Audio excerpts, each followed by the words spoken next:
What's going on, everybody? Welcome back to the channel. It's Jackson. We hit 100 subscribers and the Colts beat the Patriots on the same day. So December 18th, 2021 will be a day that's marked in my calendar forever. Power's here. And yeah, my voice is still hoarse from yesterday. I literally waited till the next day to record this because my voice was complete and utter shit yesterday after the game.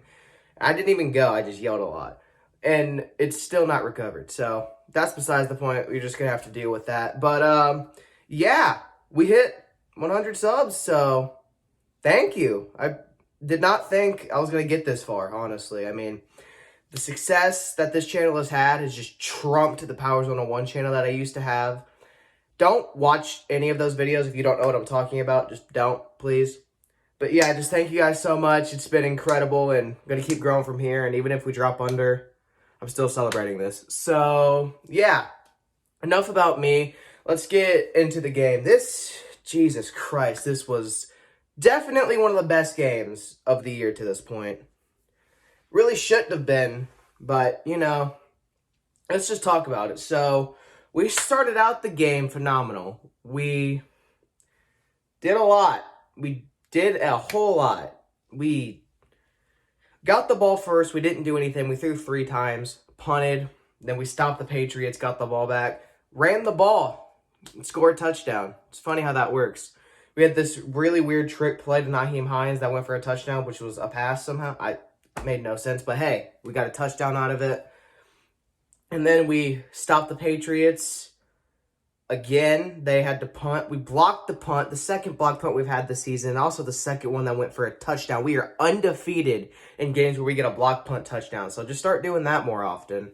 Had a 14-0 lead, and then second quarter was slow, but we got a field goal. Went into halftime up 17-0 after a Darius Leonard interception on the Patriots' final drive of the half. It's the first time since 2016 that the Patriots didn't score a point in the first half. Under Bill Well, yeah, of course it's under Bill Belichick. I'm an idiot. Anyway, so that happened.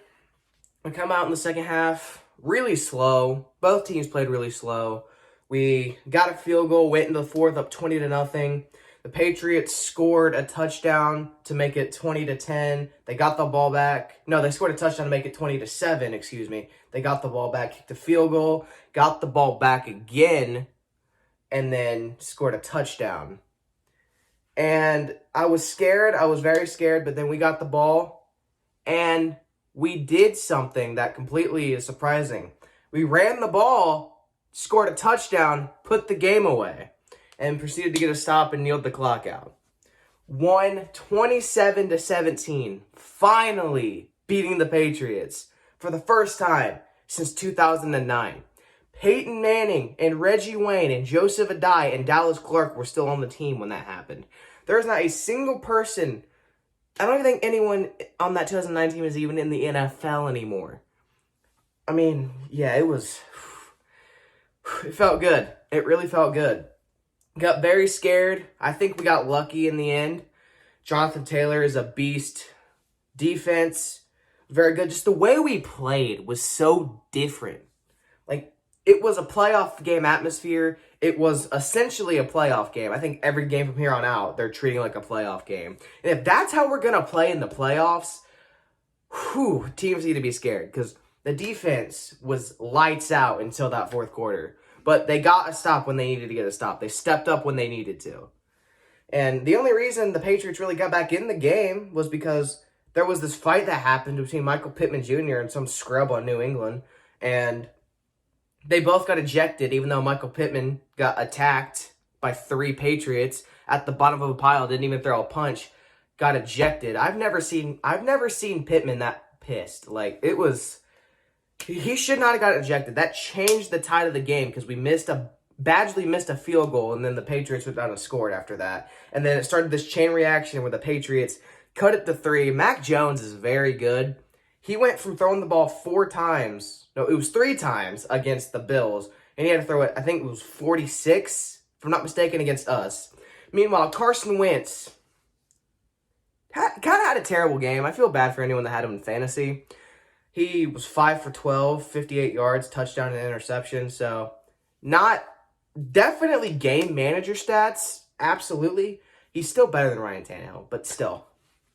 It was definitely Carson Wentz was a game manager today because he only completed 5 passes, and the ones he threw that were incomplete were stupid, and one of them actually got intercepted. Like, Carson, he just tries to do too much sometimes, and it just sucks because on the interception he threw, it was an RPO when we were up 20-7. He kept it himself and then threw it into double coverage. Like, dude, don't do that. Give it to your MVP candidate.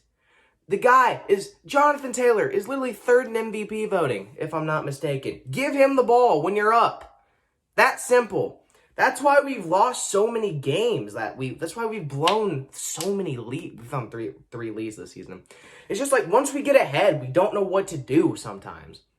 And we go away from what works. Like, Frank Reich overthinks a lot.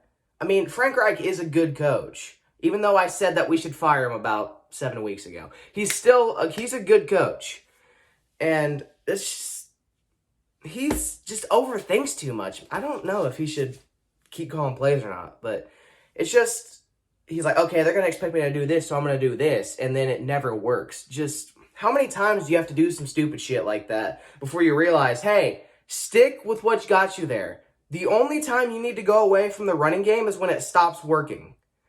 Okay? I mean, because against Tampa Bay, the run game wasn't working. I agree with that. So we passed 20 times in a row. Even when your run game's not working, you still got to run a few times just to keep the defense honest. You can't throw 20 straight times and expect to win a game. So, and it was looking like it was going to go that way again because New England almost came back. But Jonathan Taylor, I think he had his MVP moment. The Patriots, they had no timeouts left, but they still had the 2-minute warning. It was 2nd down and 8. And Jonathan Taylor avoided 2 tackles and then scored a touchdown and ended the game. Like, that was an MVP-style run. The Patriots were expecting run, and he scored a 67-yard touchdown. That is an MVP-type play. Jonathan Taylor, he leads the Pro Bowl voting for a reason, and he should be the MVP. Because the MVP, you know what that stands for? Most Valuable Player. And Jonathan Taylor is without a doubt the most valuable player on our team. If we didn't have him, we would not be as good as we are. Just saying, Jonathan Taylor brings a different dynamic to our team. He's like Derrick Henry with the Titans. You've seen Derrick Henry, he went out and the Titans are not doing as good. It's the same thing. Like, I think we're starting to becoming what we hate, but hey, it works. Because Carson Wentz, he just manages sometimes, and it works. I mean, he's still a better game manager than Ryan Tannehill, I'm just saying. Because if you take away Jonathan Taylor, Carson Wentz is still going to have some sort of success.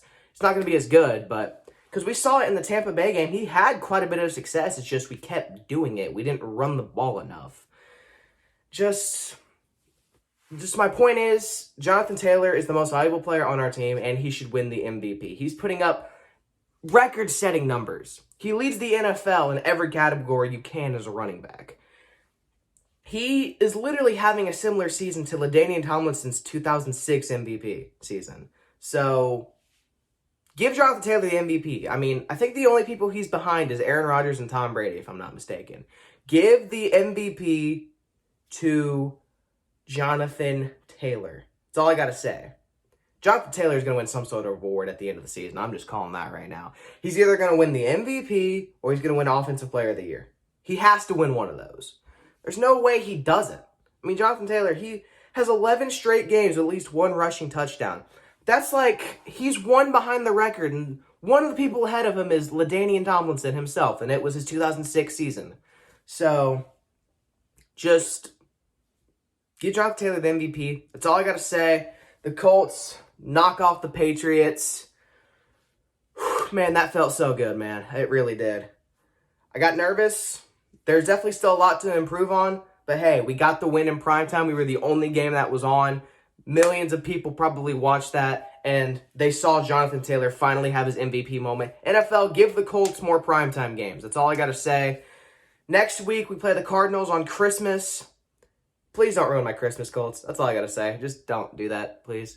It's going to be a great game. I'm expecting it to be similar to this one, but probably close the entire time.